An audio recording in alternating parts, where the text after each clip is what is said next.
Hello again, attorney Andrew Bethel, and today I want to walk you through the different ways we can avoid a full-blown probate administration in California. Now, don't get me wrong, creating a trust and properly funding it is still the gold standard, but let's face it, not everyone plans ahead.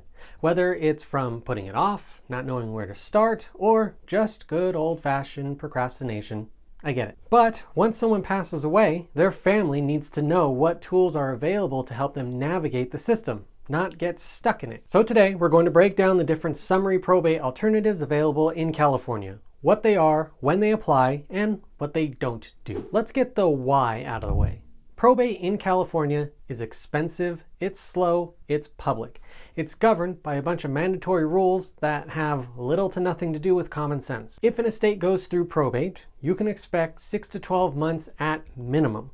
Court-supervised accountings, statutory attorney fees, and executor fees based on the gross value of the estate, not the net, and the privilege of publishing legal notices in a newspaper that nobody reads, for about $1,000 a pop. So yeah, let's try to avoid that. First up is the Small Estate Affidavit. This is your go-to if the total value of a decedent's personal property, think bank accounts, vehicles, furniture, brokerage accounts, is under $208,850, $208,850. This figure was just adjusted as of April 1st, 2025, and it gets recalculated every 3 years based on inflation, and that's for California alone. The process is relatively straightforward. You wait 40 days after the date of death, then you complete the affidavit, attach the death certificate, and submit it to that bank or institution holding funds. Most of them will have their own version of this form, so you'll need to check with that individual bank first. A few important notes here though. This does not include real property, as in real estate.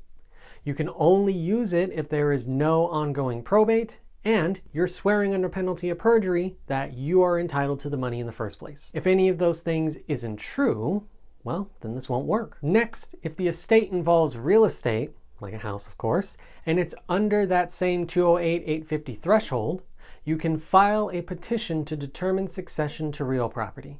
This is filed with the probate court and takes a few months, but it's still simpler than a full-blown probate. Now, as of April 1st, 2025, thanks to AB 2016, there's a new twist. If the decedent owned a primary residence, not a rental, not a vacation cabin, just their primary home, and the gross value is $750,000 or less, then this petition can be used even if the overall estate exceeds the normal threshold. Let me be clear though, this petition only works for the primary residence, not for bank accounts, investment portfolios, or any other real estate. And even then, you still have to go through an appraisal by a court-appointed probate referee, which can take 60 days, a court hearing 2 to 4 months thereafter, and at least $1,500 in out-of-pocket costs, not including any attorney's fees. So, while it's a helpful relief for families dealing with modest estates, it's still probate, just on a smaller scale. If the only beneficiary left behind is the surviving spouse, then we can usually skip full-blown probate through what's called a spousal property petition. It's a court petition that allows us to confirm that any community property, and sometimes even separate property, can transfer directly to the surviving spouse. So what are the benefits? Well, no notice to creditors, no statutory attorney fees, and it's relatively quick, although quick in probate world is still half a year at best. This is a great option when one spouse dies and everything was either held jointly but not specified as community property, or where there's a surviving spouse but no trust was ever created. However, once both spouses are gone, this shortcut is no longer available. And that's usually when the family starts realizing someone should have created a trust 20 years ago. Now, I recently did a full video on Heggstad petitions, so I'll link to that here, but just to summarize. The Heggstad petition is used when the decedent had a trust but forgot to transfer an asset into the trust during their lifetime.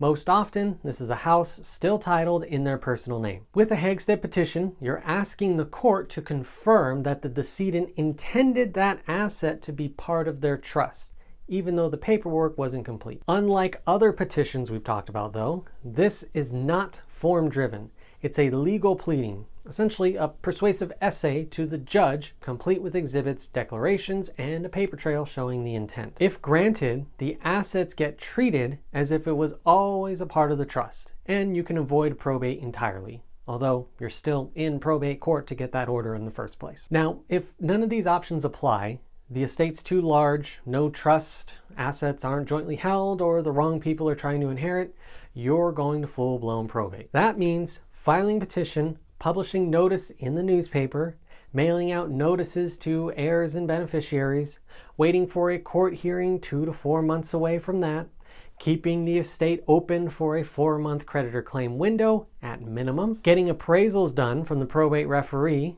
filing statements and reimbursement requests to the court for approval, and finally, requesting approval from the court just to be able to distribute the estate at the end of the day after another hearing, of course, typically 12 or so months, likely more than that, from when you first started. In other words, it's everything you didn't want. And it's always more expensive and more time consuming than you thought. Here's the kicker. You may be able to mix and match some of these options, but with the timelines we're stuck with, that's years of wait and see that you're doing. And if anything is wrong, or you forgot to send the right notices, judges aren't terribly forgiving. You're just one of 20 cases they're going to hear that morning. So with that, you've added another delay of 2 to 4 months onto the process. If you file the wrong type of petition, well, then they'll just dismiss your case entirely and you'll need to start over anew. New paperwork, new hearing, new $500 filing fee. This is why it's so crucial to talk to an attorney who can evaluate the estate and choose the correct path the first time. Even the judge's clerk might give you a gentle nudge in the right direction if you're lucky, but don't count on it. All these options are helpful, and in the right circumstances, they can be huge time and money savers. But none of them beat doing proper estate planning well in advance. With a properly drafted and funded revocable living trust, you stay out of court entirely, keep your affairs private, avoid statutory fees, and leave your family with a roadmap instead of a scavenger hunt to complete. Sure, we can call these probate shortcuts, but they aren't cheat codes. They're just slightly less painful ways to go through an already painful process. So yes, it's good that we have them, but don't rely on them to clean up what could have been avoided with one meeting with an estate planning attorney. If you want to learn more about these different pathways, or you're in a situation where you're just not sure which one applies, feel free to reach out or drop a question down in the comments below. I'm attorney Andrew Bethel, and I'll see you at our next meeting.